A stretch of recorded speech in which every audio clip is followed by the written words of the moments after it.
We can also attach documents to any payment, any bill. So let's say we scan it or whatever it is, we can actually hold that against the actual records. And recent purchases, what have we been buying off this supplier? So we can actually see. And what do we owe this supplier? Okay. For a full demonstration of these, you're probably better off looking at the customer demo, because that actually shows this in detail. Okay. So payment control. This shows all the outstanding balances or an age creditor view. So we can see all the suppliers we owe money to by due date. So we can see what's due, what's not due. We can see it by document day, and we can change the actual brackets. So we can say, oh, instead of 7-day intervals, I want to see it by 14-day intervals. Okay. All right, supplier payments.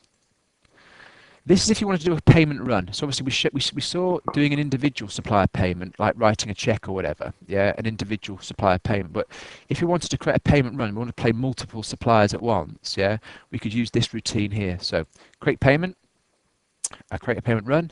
Which bank account do I want to use? So effectively, if I pick this Sterling bank account, yeah, it's only going to pick up suppliers that we actually pay in sterling. Okay, so if I go to next. Okay, it's already telling me that I've got one set up. Yeah, do I want to kind of delete it and override it? I'm going to say yes. I want to create a new payment run. So it's now listing all the suppliers that are in sterling. Okay, so let me just expand this out so we can see it in more detail. Oops, wrong one. Okay.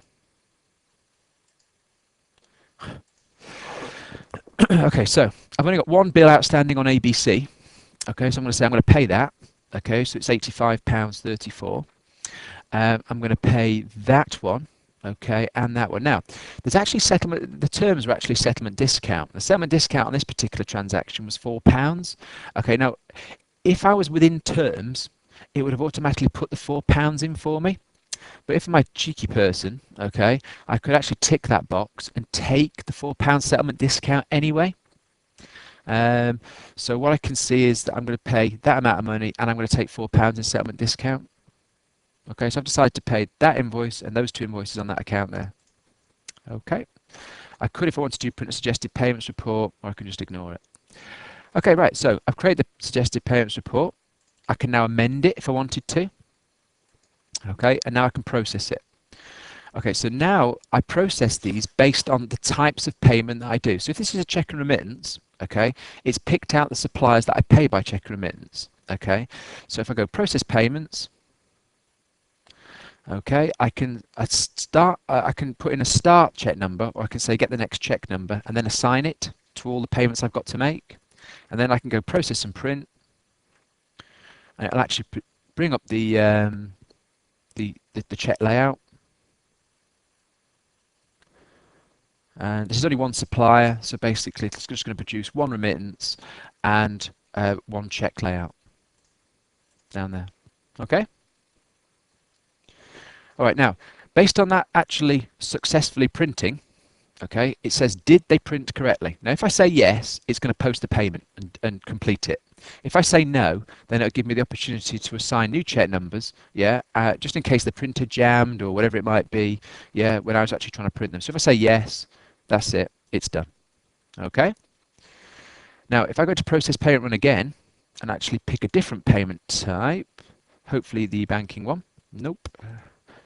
Remittance only. Nope. Check only. There you go. So there's that other one we picked for the £85.34. And then when I process payments on this one, it would just be the actual check layout rather than the remittance and check. There you go, just a standard check layout. Okay. Now, what we did, so close, yep. Because people have lots and lots of different bank accounts, okay, and different, some people might bank with Barclays, some with NatWest, some with HSBC or whatever, and they want to use their bank software to actually pay suppliers, okay. What we did was, in banking, we allowed you against each bank account, okay, to actually specify a CSV file layout.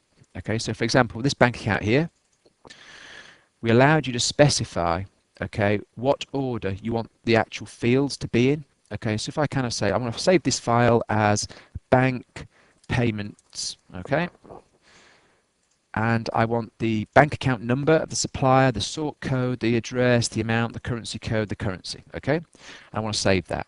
Okay, so whenever I produce an e-banking file from that bank account, it will produce it in that format for me. Okay, so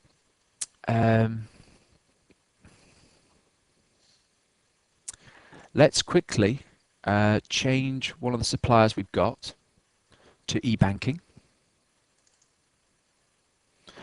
Set up e-banking. Have they got anything outstanding on their account? Okay, so let's create a payment run for them.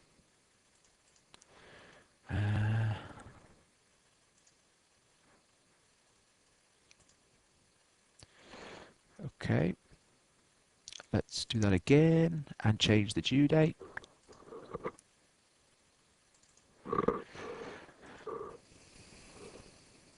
I just don't think there's any transactions that are due yet.